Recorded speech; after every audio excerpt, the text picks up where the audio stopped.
കാസർഗോഡ് മേൽപ്പറമ്പിൽ കുടുംബശ്രീ ഹോട്ടലിന് മുകളിലേക്ക് മരം വീണു. ഹോട്ടൽ പൂർണ്ണമായും തകർന്നു. അപകടത്തിൽ ആർക്കും പരിക്കില്ല.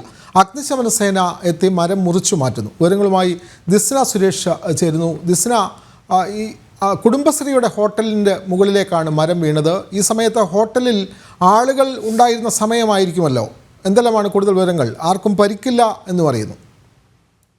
വിനോദ്, നിലവിൽ ഞായറാഴ്ച ആയതിനാൽ ഹോട്ടൽ അവധിയായിരുന്നു. അതിനാൽ തന്നെ വലിയൊരു അത്യാഹിതമാണ് ഒഴിവായത്. കാസർഗോഡ് ജില്ലയെ സംബന്ധിച്ചിടത്തോളം ഇന്നലെ രാത്രി മുതൽ ചെറുതായി മഴ നിലനിൽക്കുന്ന ഒരു സാഹചര്യം ഉണ്ടായിരുന്നു.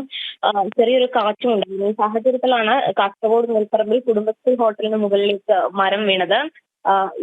ഈ സംഭവവുമായി ബന്ധപ്പെട്ട ആർക്കും തന്നെ പരിക്കുണ്ടായിട്ടില്ല. സംസ്ഥാന പാതയ്ക്ക് സമീപമാണ് ഈ ഹോട്ടൽ നിൽക്കുന്നത്. സംസ്ഥാന പാതയുടെ അടിയിലേക്കാണ് ഈ മരം വന്ന് വീണത് എന്നാണ് നമുക്ക് അറിയാൻ സാധിച്ചിട്ടുള്ളത്. ഇന്ന് ഞായറാഴ്ച ആയതുകൊണ്ട് തന്നെ ഹോട്ടൽ അവധിയായിരുന്നു.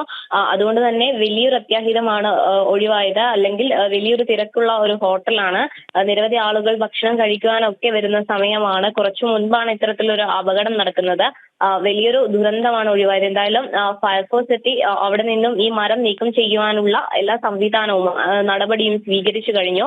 വലിയൊരു ദുരന്തം ഞായറാഴ്ച ആയതിനാൽ ഒഴിവായത് എന്ന് നമുക്ക് പറയാൻ സാധിക്കും. വിനോദ്, തീർച്ചയായും കാസർഗോഡ് കുടുംബശ്രീ ഹോട്ടലിൻ്റെ മുകളിലേക്കാണ് മരം വീണത്. പക്ഷേ ഞായറാഴ്ച ഹോട്ടൽ അവധിയായതിനാൽ വലിയ അപകടം ഒഴിവായി എന്നാണ് ദിസ്ന സുരേഷ് റിപ്പോർട്ട് ചെയ്യുന്നത്.